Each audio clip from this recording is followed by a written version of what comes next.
Okay, so assignment 2 of Unit 16 Sports Coaching asks you to look at techniques that a coach might use to improve someone's performance.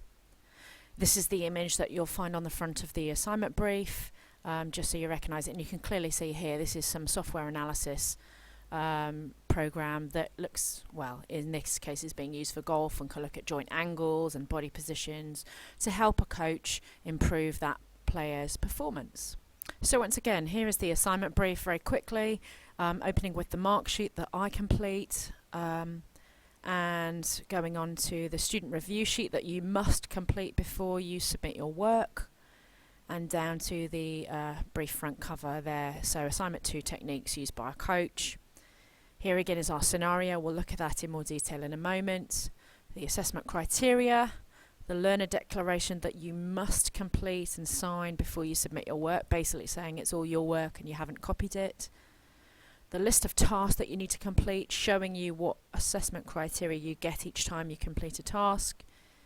Very importantly, a section you need to look at, the unit specification, so giving you an indication of the type of content the examiners expect us to have in this assignment. And then finally, the task breakdown, which is where you're actually going to do the work for this assignment. So you're going to do these 2 tasks here. So task 1 is pretty much the red stuff, and task 2 the green stuff. So you just literally click in this box and type away whatever you want to write. So it's pretty straightforward writing this assignment inside the assignment brief, and that document is what you'll upload to the VLE for me to mark. So again, going back in a little bit more detail to the unit specification. So you need to know the techniques used by coaches to improve performance, and here they are listed. The example means that you can choose from the things that are following it. So this list of techniques, you've got to pick a handful from, and you've got to look at and describe and explain and analyse their effectiveness. Here are the assignment criteria. So this assignment has 3 assessment criteria, a pass, a merit, a distinction, and there are very typical verbs: describe 3, explain 3, and evaluate 3 different techniques used by coaches to improve athletes' performance.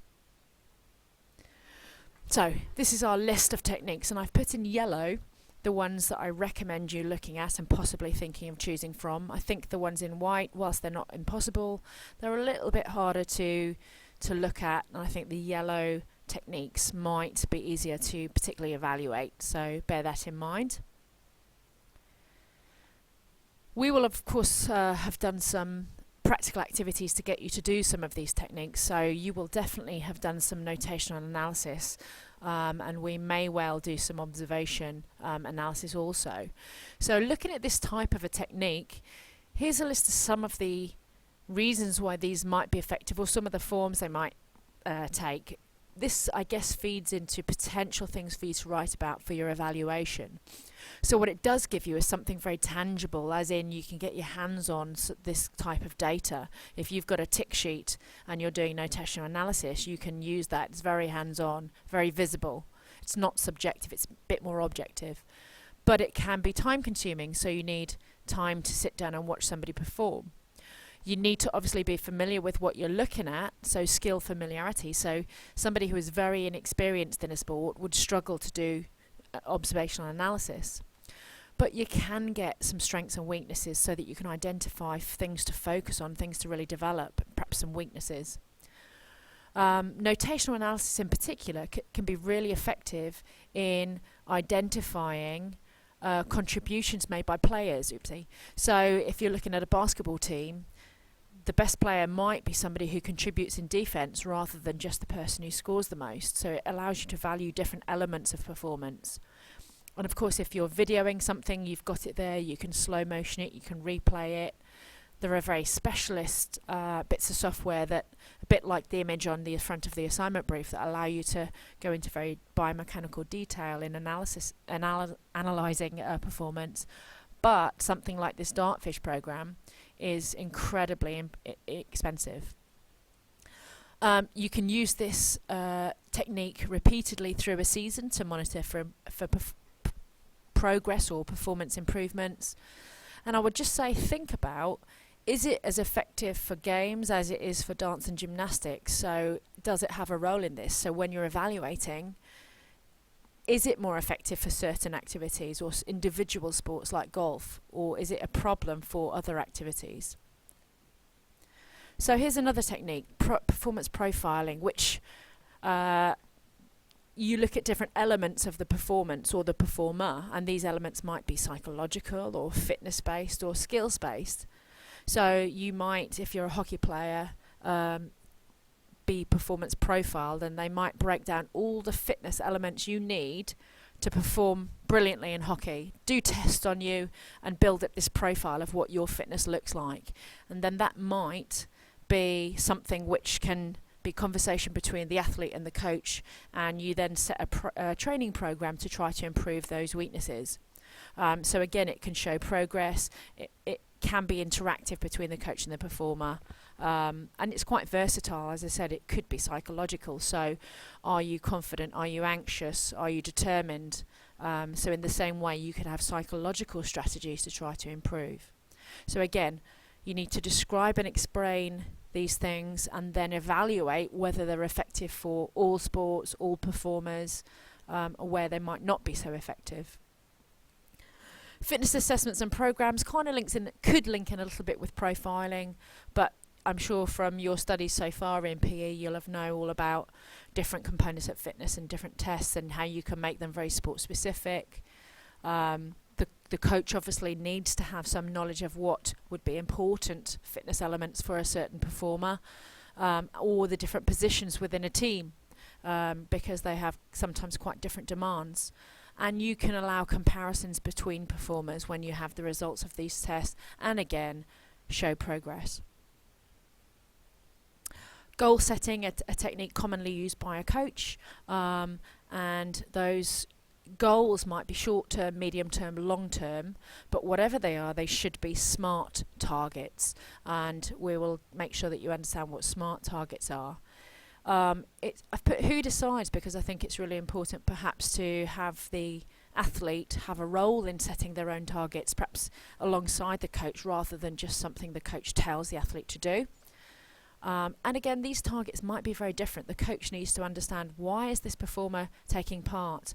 Are they hoping to be an Olympic medalist, or are they just out to enjoy themselves or lose weight or meet new friends, in which case their targets might not be as sort of hardcore as this potential Olympic athlete. And the targets also and the goals need to be monitored as you progress, so use all the tests that you can do, because they might need to be flexible and be adapted. If you make really good improvement, you might need to change your training program and set new goals. If you don't do as well and you're struggling, again, you might need to modify your goals to make them a little bit more achievable. And if you're not familiar with SMART, it means specific, measurable, achievable, realistic and time scaled. So there's no use saying, yeah, I'm going to take a minute off my 1500 meters time, without specifying if you're intending to do it in 2 weeks or 5 weeks or 6 months.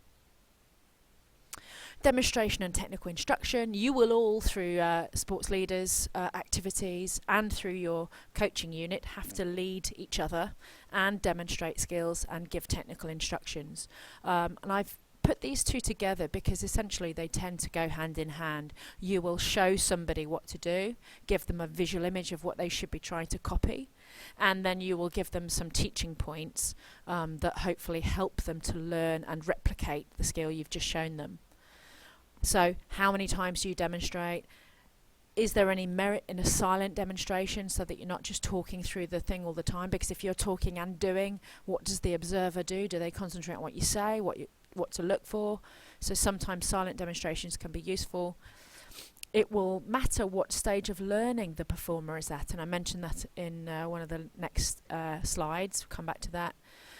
Simple things like making sure that people can see, and that your ability as a coach is good. If you're demonstrating the wrong skill or a skill inaccurately, then learners might copy that and therefore perform badly. So if you do have an element of weakness in an activity, find somebody who can, or use a video. And also be mindful about the language that is used giving instructions. Is it at the right sort of academic level. If you've got little primary kids, you shouldn't be using big terminology. Is there too much? Is there not enough? So lots of things to evaluate when you're looking at demonstrations and technical instructions. And finally here, just really wanted to try to explain very quickly stages of learning, because this will affect a lot of techniques used by coaches. So the pictures kind of give illustration really. So there are 3 stages of learning. What we call the cognitive stage of learning, which is very much a novice, a beginner, somebody who has to trial and error, makes lots of mistakes, looks quite awkward when they perform, has to very much think about what they do all the time. And then you've got to move on to a phase as you get a little bit better into what we call the associative stage of learning, where you're making less errors, you're starting to get the hang of it, you kind of know what you're trying to do, even though you make a few errors every now and again. You're really in the practice stage. And what you hope to get to is the autonomous stage of learning, which is where the performer looks totally natural and doesn't tend to make lots of errors. They don't tend to have to think about performing the skill. They can concentrate on other things like tactics and deception. And just really, I've put this in because you need to bear this in mind as a coach when you're thinking about what techniques to use and which techniques would be most effective with your performers. So I have very quickly gone through several of the techniques that a coach might use to improve performance. You need to pick 3 and describe, explain and possibly evaluate those techniques in the assignment brief as I showed you earlier in this video.